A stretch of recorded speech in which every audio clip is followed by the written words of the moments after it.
I've been told by everybody up on this roof that they're all off the roof. I am on the roof of Exposure 4. Got fire through the roof of the fire building in the entire rear section.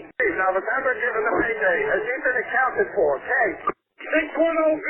That was the Mayday. 610B. I'm here. We got a fire. 1.5-story, single-family dwelling. Fire shown from the second floor. Give me a second alarm on this. Coming up to the top floor. I got people hanging out the top floor windows with a baby. Commercial building. A lot of fire, a lot of smoke. Go ahead and strike a third alarm on my orders on this. Got people on the front fire escape here with windows vented below them. We need somebody up there. Yeah, let them know we got a job. I'm pulling up now. Second alarm, I got a 1-story single-family frame. Heavy fire showing from the attic. So we're using all hands. We got one line stretch, fire on the fourth floor. Second line being stretched. Primary searches are underway. Hey, welcome back to our Fire Engineering Podcast, The Command Post. I'm Chief Rick Lasky, along with my best buddy, Chief John Sulka. And we've got another great show for you today. John, actually, as we speak, we're doing a lot of rescheduling with classes. I know you have, and some are kind of waiting to look at dates and see what's going to happen. But, dude, I rebooked like 9-10 flights yesterday. Yeah, I know. And, of course, all of us, including all the listeners, I'm sure, have been, watching the news and paying attention. This is not only a national but a global situation. And everybody's wondering, when we're going to open back up again. And obviously it's up to the states. It's pretty individual. But when you look at what we all do, what we all have in common in the fire service, obviously from the training perspective, from the perspective of traveling around and either teaching or simply attending conferences and seminars, everybody's in the same boat right now. We're trying to figure out, who's opening up. The people that are opening up, are they going to stay open? The ones that are going to stay open, even if the folks that are sponsoring or hosting the event say, yes, we're going. This is a good conference and we're going to do it. And we've been open for a month now. Then we got to hope the attendees all feel the same way. The one thing you got to remember about us is we're not the the baker or the candlestick maker here. We're the firefighters. So a lot of guys are still working, still busy in their communities, still doing EMS work and all sorts of other stuff. So it will be what it is. You know what I'm saying? Whatever ones launch and have enough support and have enough attendees will go. And maybe some will have to be rescheduled again. And it's something that, as everybody's already said, from the top to the bottom, it's something unprecedented that we're all going through for the first time. Well, exactly. And, some of the big conferences obviously have had to postpone because they don't know, I know in Indiana, I'm going there middle of June, buddy. And what's going to happen there is, I guess, has happened, the governor has released things a little bit to where you can have mass gatherings up to 250 people as long as you practice social distancing and all this stuff. So what the Chiefs doing or what the guys are doing there, John, is they're getting a classroom, a venue big enough where you can put people like you see some of the swearing in ceremonies now or graduations where like they're every other chair with some distance in between you and stuff like that. And we just have to be smart about it. I was supposed to do the South Carolina State Firefighter Association conference. I know you were too. And they postponed that. And that's God, first of all, is that not a great conference or what? What great people, right? Oh. Everybody's so great. Ashley and the rest of the crowd are just, we just love them, and they treat us, not just us, they treat us so well, but I don't mean they treat just us so well. They treat everybody so well. They have such a great gathering. Sue, they not Sue herself, but the New York State Association of Fire Chiefs finally canceled Fire 2019, which was scheduled for June as well. And I think they just went right out and said, and we're not rescheduling it. And that's that. See you next year. Exactly. Because you mentioned Ashley, you mentioned Sue, two great organizations, South Carolina State Firefighters and the New York State Chiefs with Sue. But right now, God, I mean, the logistics, John, right, of trying to set all this up and make it all happen. And, it's just not good. And then they try to turn around and hold a state conference or a big conference like that in a few months. It's just, I can't even imagine the logistics in trying to pull What's that going to off. happen is the smaller conferences are going to rise right now. The big ones are going to have to, just call it off for the year. See you next year. And the little ones are going to suffice. The small ones, they got 150, 200 people. They'll be able to get a bigger room, keep everybody separate. It may put a crimp on maybe some of the social end of the stuff or some of the interaction, but you'll still be able to get a couple of classes in and do some training. The big ones are going to have to, call it off for the year and see you next year, and that's fine. I mean, it's not what everybody wants, but we'll manage. Well, and like I said, almost everything I had, with the exception maybe 3, and I had a bunch, if you remember, from March through June. I think all but 3, all the rest of them have rescheduled. Like I said, I rebooked 9-10 flights yesterday. I've got some new classes on board. So, and to our listeners, we've said this a bunch of times at different venues. It's the United States. We're going to be fine. We'll probably have a new normal. The fire services has always risen above any challenge, any difficulty, any tragedy it's ever faced. So we'll be back to doing things and getting things done. And if again, to our listeners, if you're curious, reach out to John. We'll give you some contact information. Yeah, and you can reach out to me for our contact info. Any of the classes that Chief John Salk and I do together, as well as the ones I do by myself, I have posted in 2 areas for you folks. One on my website, events, calendar events, and that's at Pride, and all spelled out, prideandownership.com. prideandownership.com. You can look at the calendar, the event section there, or you go to my Facebook page of Pride and Ownership. I have them in the event section. So that's anything John and I are doing, any individual classes, our company officer academies, those we do by ourselves, the bunch we do at Columbia Southern University, another great organization. Our chief officer academies, for the shift commanders, battalion chiefs, those are posted there as well. So reach out to us, and if you're at all interested in hosting one, give us a shout. We're booking. The only thing I would tell you folks is, I know John, your calendar is our fall calendars are, if not filling up, they're filled. There's only a few dates left because we had to figure the busy fall already, and then to reschedule everything, and then we're well into right with all the reschedules. The fall's out. It's listen, if you're interested, the best advice would be start fresh next year sometime, and I would say that whoever you're interested in seeing, Yeah, exactly. That's probably the easiest, John, because right now I'm trying to shoehorn in different dates this fall. I understand some of you is trying to get some budget money held over or whatever, but either way, give us a shout and we'll make it happen for you either way. A reminder also, John's been on there a bunch of times with us. My co-host and partner on the Hump Day Hangouts we do at Fire Engineering. Obviously, we're on Fire Engineering's website right now with our podcast, the Command Post. The Hump Day Hangouts, Issues and Challenges of the Fire Service. Chief Terry McGrath, Assistant Chief Terry McGrath from Louisville, my good buddy, and I do every 3rd Wednesday is our Hump Day Hangout at noon Central Time. So you can get that information on fireengineering.com as well. So what are we talking about today? Well, I guess this is what I want. I'd like to hit is you and I had a conversation earlier, John. You just went to a job, next door, neighboring community with you, and you've been bragging about the volunteer departments, the departments around you. First of all, we've been bragging about the guys in Newburgh with the challenges they have with reduced staffing and all the fires they fight, Newburgh, New York. But in Orange County, there, the departments you run with. Your department where you're chief of right now, South Blooming Grove, I know I've met some of you guys. You got great guys there. There's great volleys around you and great fight. A lot of them are career guys that are volunteering their days off. A lot of them are strictly volunteers. And you were telling me about a pretty successful fire attack that you just had at a single family dwelling. But I guess, what do you think about this? What about talking about, fast water? We've talked about stretching the initial tack line before, the first 5 minutes. We've talked about hose beds. We've talked about, I think it's another good opportunity to talk about the success you guys just had at that fire, getting the line, stretched as quick as you can, but going with fast water, with tank water, and then, kind of backing it up. What do you think about that for a topic?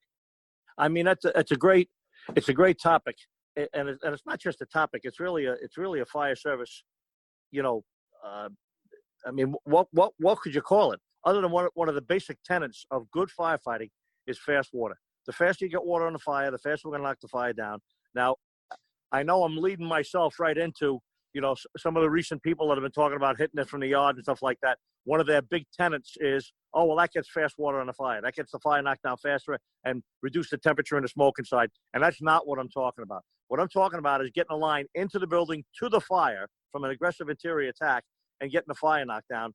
Because obviously we all know that when you get it, when you go into a house fire, 1-story, 2-story house fire, when you go into a house fire with an 1 3/4 hose line, you're not just putting a fire out, obviously, and it doesn't replace a good single waterless, hose line-less search team. It doesn't replace that, but still, the first couple of folks going in, the first couple of firefighters going into a house, pulling a hose line in to put a kitchen fire out, they are the first search team as well. Now, they're not going to branch off and search the whole house. They're going to stay with the line or near the line or search the rooms that the line is going through. But they're doing a couple of things at once.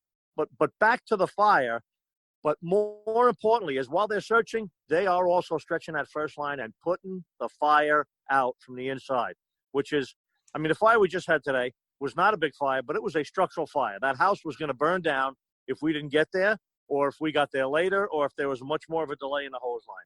So it appeared to me to be a fireplace extended into the walls and then up into the ceiling and then started to get into the second floor. Guys got there very quickly, pulled some ceiling, pulled some wall panels off above the fireplace. It was roaring in there, and they got the line in there quick, and they put the fire out. End of story. I mean, a lot of stuff happened there. We could talk an hour about all the things that happened there, but the bottom line was the faster that charged line got through the front door, the faster the fires get put out, and then all the other things start to just sort of slow down a little bit. The problem, of course, is, as you know, and we're going to talk for the rest of the program, is a lot of things can prevent fast water. A lot of things, unforeseen things that maybe a little training will solve, or a little attitude adjustment might solve, or a little, maybe a different piece of equipment will solve. So that's what we're going to talk about, the things that get in the way, the things that impede fast water. Well, John, let's talk about the importance, and back things up here for a second, of the initial size up. You turn a corner, you're the first engine in. We talk about this at our company officer academies a lot in the first due officer, the initial arriving, first engine, whatever rig. The importance of size up.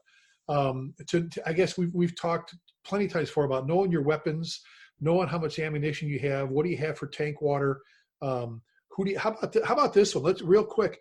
How about knowing who you've got riding behind you if you're the company officer or you're the acting officer, in the way of experience, right, John? And do I turn around, look and go, God, I've got the all conference crew. I've got a guy from this fire department, this guy, the career, or I got volleys that are riding with me that are like, they live at the firehouse. They're so into the job. How important is it to know who you've got riding with you before you can even make that decision or take that fast water avenue? It's important, and it's not always easily discernible. It's not always easily found out. Obviously, in a volunteer fire department, you, I, many of our listeners, the siren goes off, the pager goes off, whichever way you get called to the firehouse. All of a sudden, you go pulling up, you arrive, and you run into the station. You may be an officer. You run to the rack, you grab your lieutenant's helmet and coat and boots and pants, and up, quickly dressed, jump on the rig, up in the front seat with your chauffeur, your driver. Take a quick look around the back and see you got Billy and Tom and Joe, and okay, and you ready to pull out, and all of a sudden, whoa, somebody else. Now another guy jumps in. You don't quite get a look at the last guy because that's the way it unfolded. I'm not saying it's not important. I'm not saying you shouldn't make another effort once you're out on the road or once you get there. But sometimes it gets moving pretty quick and stuff happens. So, yeah, it's real important that you pay attention to that. And it's real important that you remember, especially the guy or the gal that's riding that front seat, you got to know that. You can't send somebody into a burning building and not know 20 minutes later when they drag them out unconscious, whose guy is this? Whose guy is this? And you don't know because you didn't look at the last guy that jumped on your rig. Exactly. You know what I'm saying? And we all know pretty emotional stories about stuff like that. Oh, God, yeah, exactly. I mean, there are horror stories that have haunted guys' careers for like 30, 40 years that have went back like it was yesterday. So, all right, so we talked about making sure you take a peek, making sure you know who you've got, because that's going to affect your decisions. Just like we've talked before, it affects your decision when we asked the question, does the search team enter ahead of the hose line, which a lot of places that run a lot of dedicated truck companies or with people, they can do that. Louisville's truck crews, 5 guys all the time, the interior crews, all of them are very talented people. It's a great fire department, great guys and gals. But I've told, I've talked about before, there's times where depending on the experience of a mutual aid crew or whatever, I may not do that. And so I think, like you said, knowing who you've got riding your rig, knowing who you've got sitting across you at the kitchen table in your career place, jumping on your volley rig or whatever is important. So let's go to step 2. We just talked about the crews. Let's talk about, we're doing size up, right? Size up of the crews, size up of what we got going. Before we get to like the actual fast water attack, let's hit building construction. How important is it, John? We've talked about, you need to know fire behavior and building construction. Chief Jack McCaslin, God bless him, taught me when I was 18 years old, buddy. You've heard me say it 1,000 times. Ricky, if you want to be a good firefighter, you got to know building construction, fire behavior. You have to know what the fire's going to do with the building, the building's going to do with the fire. Otherwise, we're just guessing. And so how important is it to have that I would say at least a good, solid, basic understanding of building construction? Absolutely. And I know I differ from some people on this, and God, knowing Vinny Dunn and loving Vinny Dunn as I do, and him and several other great, well-known chiefs and officers in the fire service have made building construction their thing, and building construction is important. I always knew building construction was important. However, and I haven't showered yet. I still smell like smoke right now. I'm fresh off this fire. I'm fresh off this fire today, and I got to tell you, it was a great eye opener for me because I haven't been to a little job in a while. And let's look at building construction. We pulled up to that house today, and I looked at it. It was a 2.5-story frame, not in such great condition. Occupied, nobody home. Older home. To be the fire chief's mother's house. Older home, John? Older home. Fire chief's mother's house. The fire chief was there when I pulled up. I was the second guy on the scene. He said, "John, it's in the walls heading up to the second floor." Now I looked at it. The minute he said in the walls heading up to the second floor, what are you thinking about building construction? I'm thinking balloon frame. That's exactly what I thought. I never thought the word balloon frame. I never said the word balloon frame. The minute he said that to me, I said, okay. It's in the walls, it's heading up to the second floor. I took a quick look at it. I saw a good heavy smoke coming out way up at the top of the eaves, at the upper end of the wall. Right, and I said to myself, yeah, it's going. Now, I got to tell you, I never said the word balloon for the rest of the fire. Other people arrived, other chiefs arrived. And a couple of times I said to them, hey, guys, first line is operating here on the first floor. Let's get the line to the second floor. It's going up between the studs. So we were talking balloon frame. I was telling them, hey, the fire's going up the studs, but I didn't actually say the words. And you just have to have an understanding of what's going on. As long as they understood what I was saying and I understood what the building was, that worked out. Now, I'm not condemning the word balloon frame. I'm not saying it wouldn't have been a bad idea. All units be advised, you got a balloon frame, fire traveling to the second floor. That would be just as good or better than what I did. But the point is, your mind has to turn to the construction of the building, even just for a moment. So you can figure out where you are and start making good tactical moves. Exactly, because in some of these neighborhoods, I'll take Chicago for instance. Years back, in the '90s, they were doing it even, where they had the aesthetics ordinance, where you could be in a neighborhood with balloon frame homes, or you could be in there with older, ordinary constructed homes, and right in the middle of it, they're planting brand new single family, multifamily, or 3 flats, 2 flats that were actually built with lightweight construction, John. And they made the brickwork look on the outside with every third or fourth or fifth course turned in. If you didn't know any better, now you could see it was a new one. But now, that was in the '90s. Look at where we're at now. Some of those buildings have faded and they've blended. That was the whole point. So right. You've got to know your areas, your response areas, and even your mutual aid companies areas. Have an idea.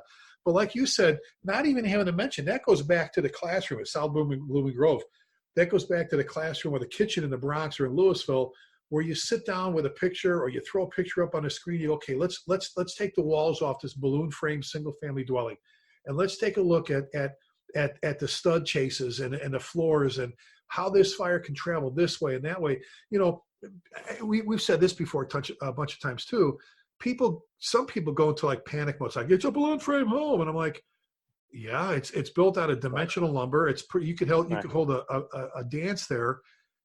I guess the key is, like you said, you need to know how the fire is going to run in that balloon frame building. To order, like we would with any building, you need to know which way fire travels. It's like as a roofer. My dad taught me, John. He was a roofer and a firefighter. He says, Ricky, the key to being a good roofer is to know how water runs. know how the water runs when rain runs or when it blows this way. If you know how that is, you won't set yourself up for mistakes later doing repairs. It's knowing how the fire runs. So okay, so we're talking size up. We're talking sizing up your people. Let's go back before that. Knowing your rig, knowing how much water you carry, what size hose lines, nozzles, everything else. What do you have for ammunition? How many gallons of water you can have, and how quick it's going to come out of the end of that nozzle. Building construction, your people, everything else. So now, John, we're pulling up. What decisions are you expecting from one of your company officers when they pull up? They've got that house you just went to, that first engine pulling up. Let's say let's put that house in South Blooming Grove to their district. They're pulling up first engine. Your standards achieved. What do you expect that company officer to be thinking about? Good question. And of course, these are universal answers. I'm not saying they apply to everything or apply universally, but a lot of times it's the same questions. It may not be the same answers, but you should have the same list of questions on the tip of your tongue. Now, if I happen to get there ahead of a company and I'm waiting for my engine to get there, I might even have a couple of particular orders I might give, which is what I did today. I happen to be standing there waiting for the first engine to get there, right? On the other hand, I might get there afterwards, and we know often an engine company officer will arrive first, and they'll make all the decisions. They'll pull the first line of the size that they determine. They'll stretch it in the route or the entryway that they determine, and they'll bring the number of people in and decide to do some ventilation or not. And if a chief gets there ahead of him, he may have a say in what happens. Or like I often did in the city, I just watched the first two engines and the first two trucks because we already have predetermined assignments. First new engine comes in, they get the line. Second new engine comes in, they get backup and supply. First two trucks to 5th floor, second new trucks to floor above. Those are general, but pretty widespread. So I don't have to say a word to the first 4 units that arrive at the scene, which was absolutely wonderful. And now, obviously, if you don't have that in a smaller career department with less staffing or in a volunteer department where you don't know who's going to arrive in what order, then you're going to have to start being a little bit more verbal. You're going to have to make verbal orders, and you're going to have to let people know what you want right away and what you don't want. Could an officer and an overzealous young firefighter, could they accidentally and unintentionally, but not recklessly, pull a 2.5-inch line in the excitement at a house fire? You bet. And if you don't tell them, stop, drop that. No, drop that. Go back and get the pre-connect. If you let that continue, that's going to have a gigantic adverse effect on your operation. Oh, exactly. And again, whether they're actually a lieutenant or captain on the front seat or a good acting officer, we've said this before, having someone who's calm, someone whose demeanor is calm, someone who's not, we've seen some videos lately where oh my God, you think it was their house on fire, the way they're screaming and yelling inside the cab of the engine and like maniacs running around the fire ground. Being able to make those clear, concise, good, solid, firm orders and information, and then the other thing is you just mentioned, sometimes you got to call an audible as a chief, or sometimes you have to be able to change directions like on a dime. You got to be able to spin around and go, that's not the right line, go back to this or do this. So that's key as well. So, okay, first engine's on the scene, smoke showing.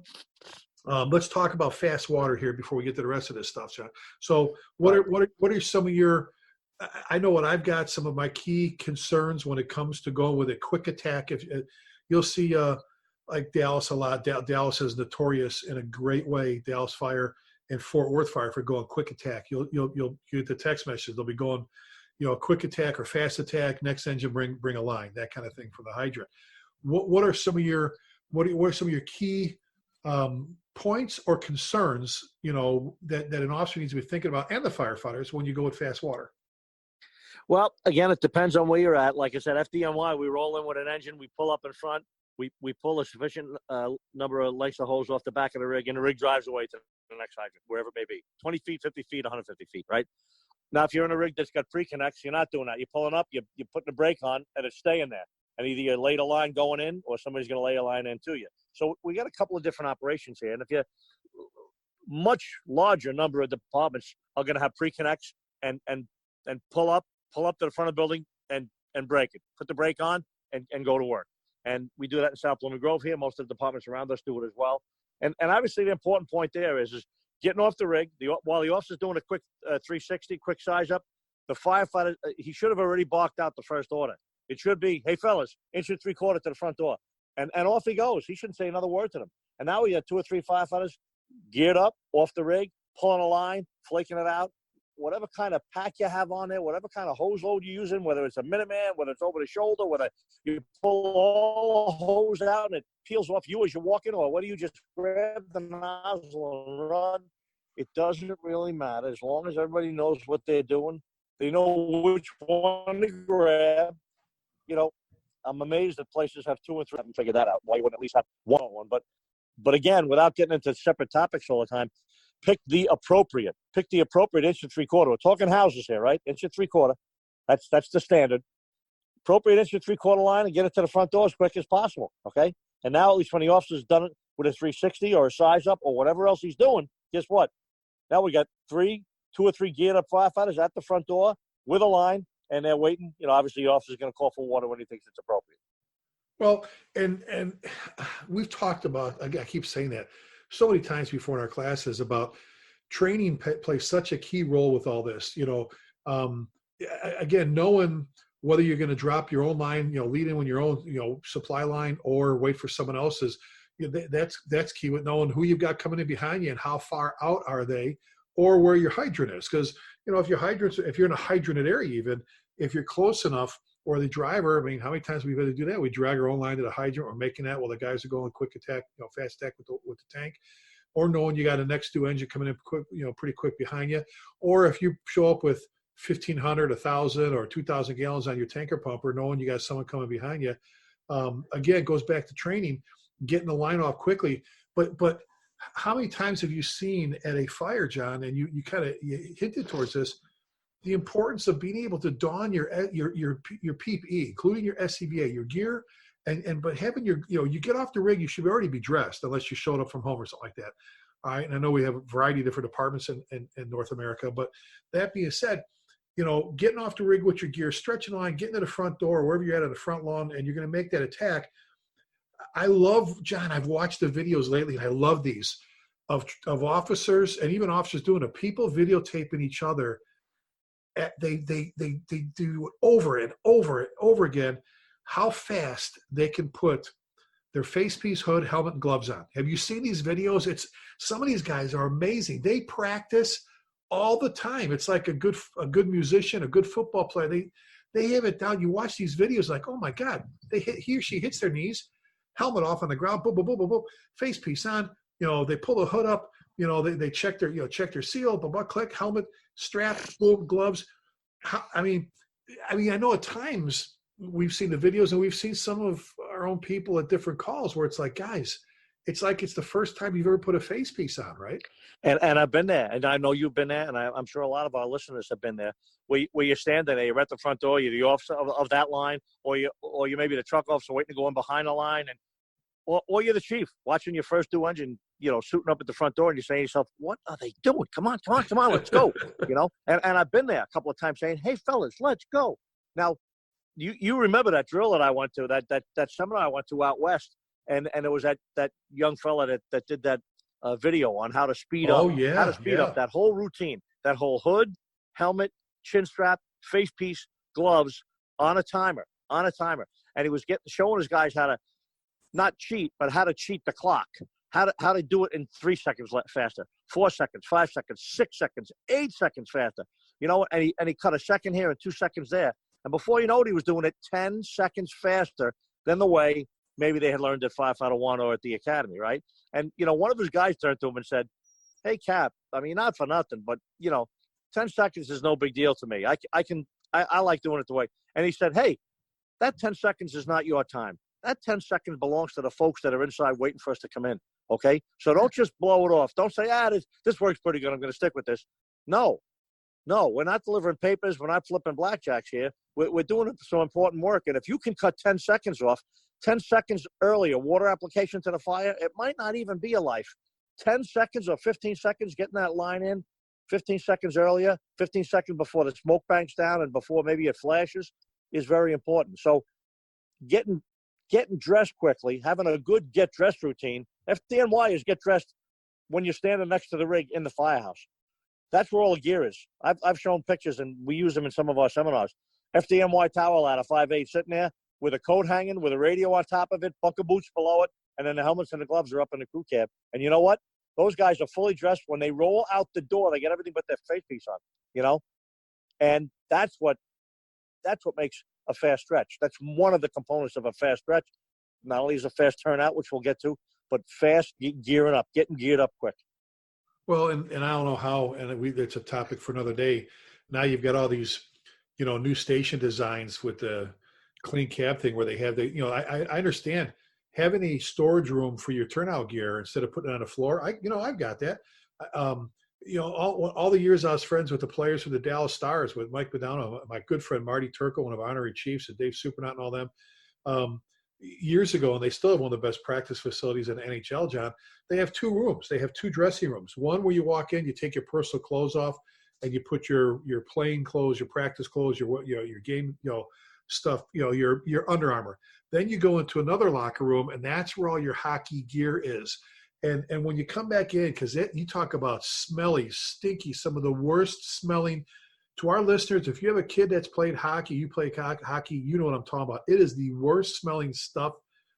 Oh my God, it's horrible.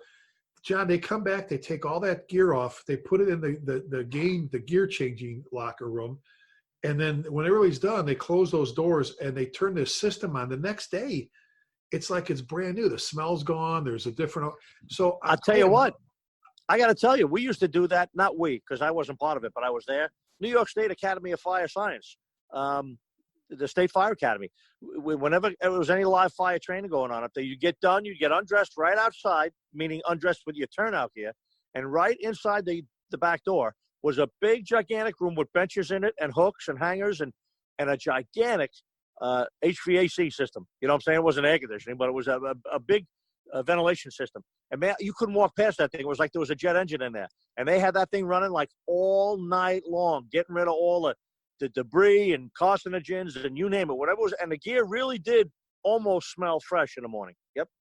Well, yeah. And so I know you don't either. Neither one of us have a problem with building firehouses and designing now with those. I mean, I think it's a great idea to get that system.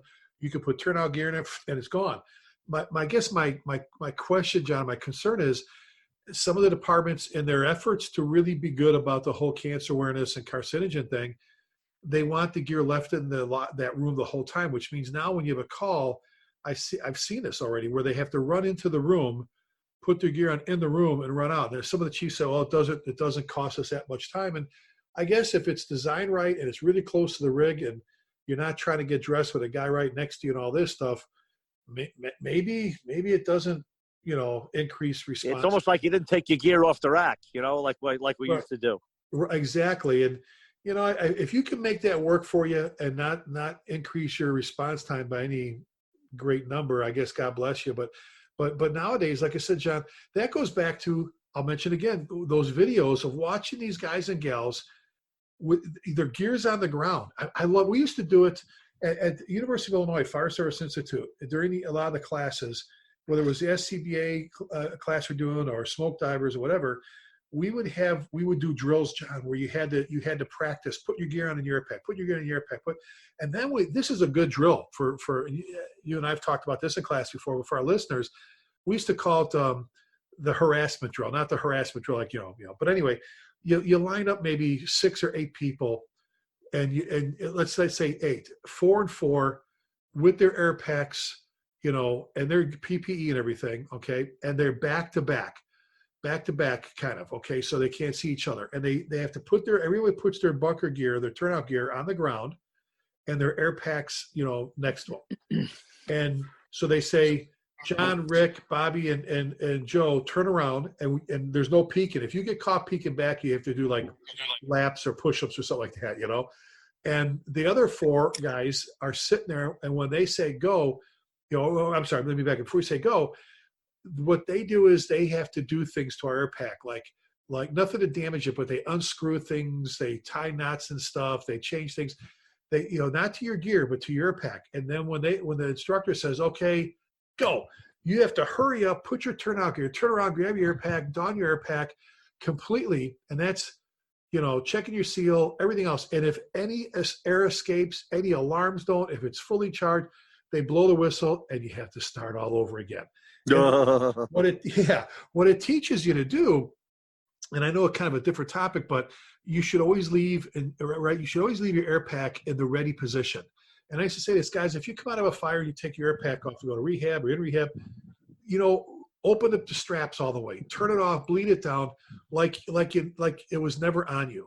And if it's empty, it's empty. But you never know if you have to put that back on right away, quick. If you still have good amount of air, which is possible, or whatever, or you got to change valves. But if you're in the routine of always, every time you take your air pack off, waist straps, shoulder straps are totally opened up, turned off, blend down, everything else. Yep. That and way, not just the SCBA, your gear and your bucket pants and your yeah. suspenders and your gloves and Exactly. So my point is too, just like you said, now, the next time somebody goes to put that air pack on or whatever, no matter what, after decon, it's all ready to go.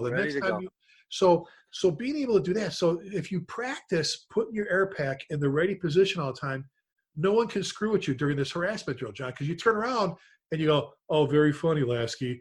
What, John?" Oh, and you untie things and you connect. Right. And they can't screw with you. So knowing your air pack, knowing your PPE is key. But those videos of watching these guys and gals, John, oh my God, it's just, they are lightning fast with putting their, and I'm just talking face, hood, checking your seal, glove, helmet, gloves. Mm-hmm. By then, the line's already charged. They bleed it, and they're looking at you. Pick it up and go. Yep. Yeah, they're looking at Captain Salka going, "Are we ready?" And you're like, "Yep, I just did my 360." So, all right. And that reminds me of the saying. Remember that saying? If you stay ready, you don't have to get ready. That's right. That's right.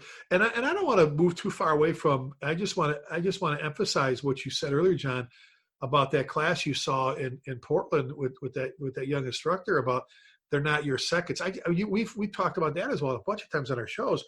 Oh my God! Every second you can cut off of your. We've said before, if you want to reduce response times, get out of the firehouse quicker. Every opportunity you can to shave and I'll just say a second, 1 second off of a response time, off of stretching lines, off of, packing up, gearing up, masking up, whatever you have to do, getting in the building, stretching on everything. And it all goes back to that word that starts with that gigantic capital T, training. So back to the training. But John, now knowing your hydrants or your water system, we talked about it because you've got an area. You've got in South Louisville, you have hydrants and you have rural operations as well. So again, knowing how many bullets you have, know what you have in the come out into your hose when it comes to fast water. We're talking fast water. So we talked. Let me back up and make sure I cover all our points.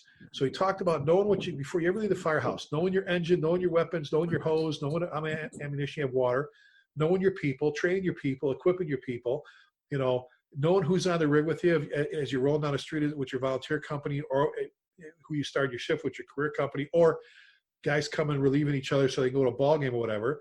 Understanding building construction, understanding fire behavior. Again, back to tank water, hydrants, water. How important, John, with this first officer showing up in South Blooming Grove is you're not there. Chief's not there yet. You're on your way in.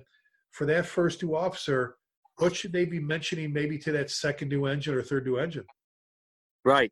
And not even mentioning, you should know that when you roll in second due somewhere, whether you're a mutual aid volunteer company, whether you're an automatic response company rolling in second due to a small department next door, or whether you're just a plain old second due engine in a big city fire department, I was a captain of 48 engine in the Bronx. Anytime we rolled in second due, I knew we were there to back up that first engine.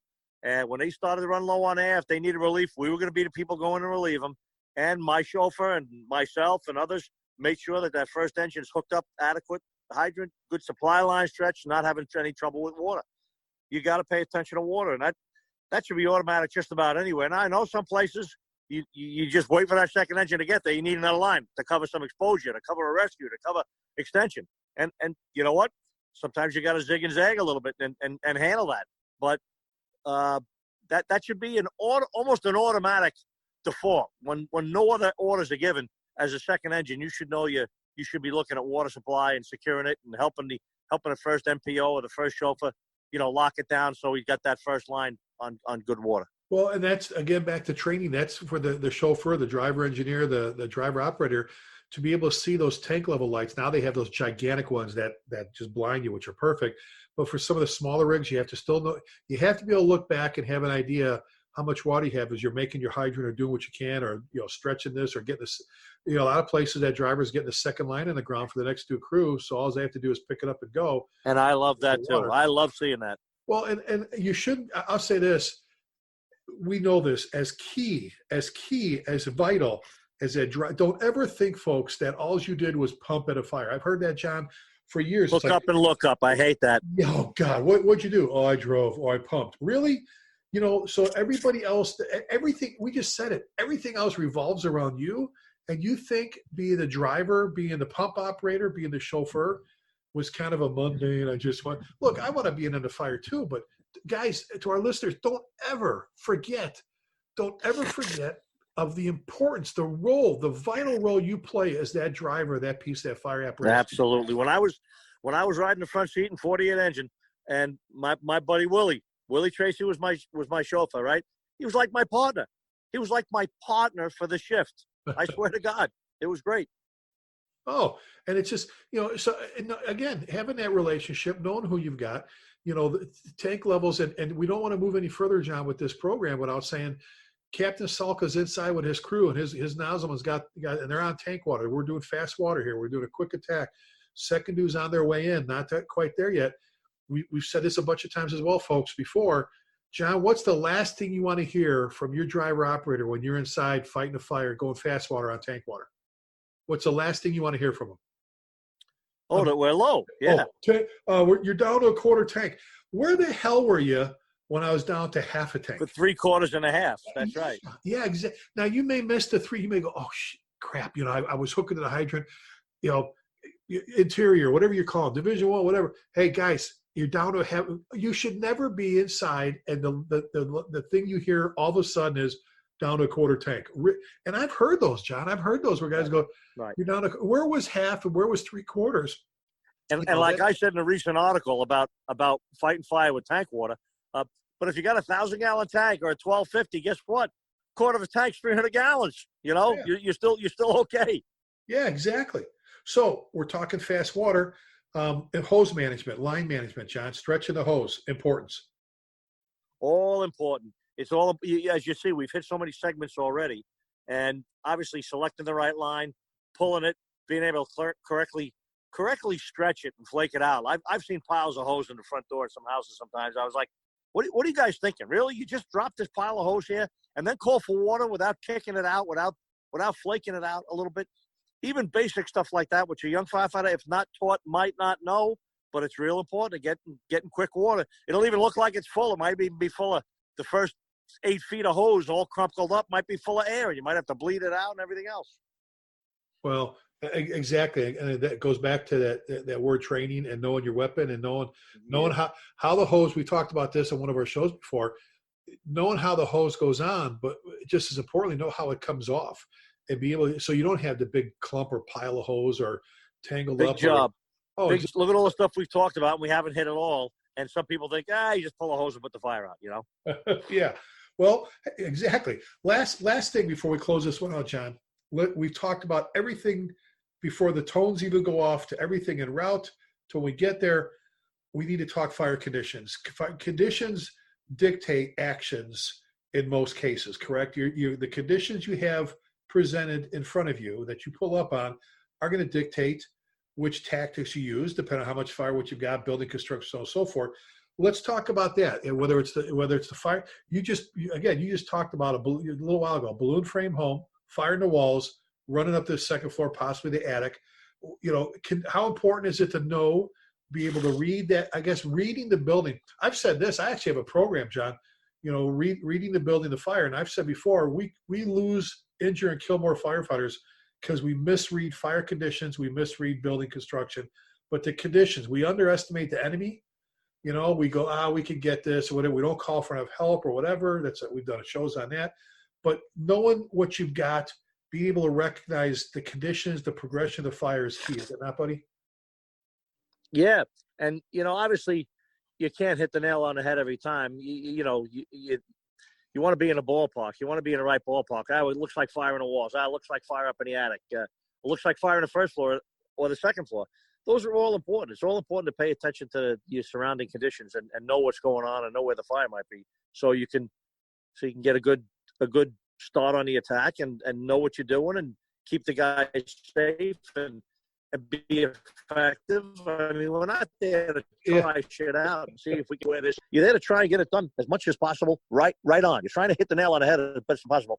Nobody ever does hit the nail directly on the head every single time. There's too many variables, but we like to stay on the pavement. We don't want to go off the road. You know what I'm saying? We want to stay on the pavement and be making forward progress all the time and paying attention to conditions, listening to radio transmissions, watching the fires. Today, the fire we went to, they thought it was getting up in the attic. The chief in command, I ended up sort of being in operations. The chief in command was very concerned about it being up in the attic. I told him, Rob, it's not in the attic. If it was in the attic, we've been here for 15 minutes. The attic would be rocking and rolling if there was fire up there right now. It's just the smoke making its way up and coming out under the eaves and coming out of the top floor windows, you know. But the point is, you got to pay attention to that. You got to watch conditions get better or not get better or get worse, you know. Yeah, in order to make sound decisions. Exactly. Well, hey, closing thoughts on fast water, John. Anything? I think we covered a lot. Oh, we did cover a lot. Certainly not complete, but I think we touched base on most of the major components for sure.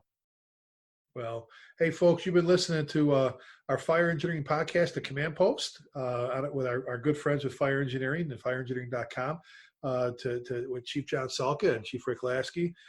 You can catch a lot of our shows and right here on fireengineering.com. You can also catch our other podcast called The Old School. If you're looking for any of our, John, we've been doing these shows, God, years and years and years and years have we been doing these shows. Yep.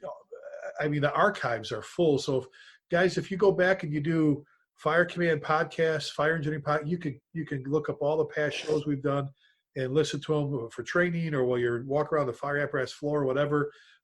Great training tool for you. John, if they want to get a hold of you, I always ask this on a couple of our other venues. Is it easier email or at your website? Chief John Salka at gmail.com. That's the easiest. Hey, I'm at prideownership.com or chieflasky@gmail.com. Hey, John and I always ask you, I don't think we've ever missed an episode, buddy, when we were closing things out, to ask our listeners and our viewers on some of our shows to please keep the men and women serving our armed forces in your thoughts and prayers, as well as our brothers and sisters in our law enforcement family. And remember, folks, never forgetting means never forgetting. Be safe. God bless you. And thanks for tuning in today. We appreciate you.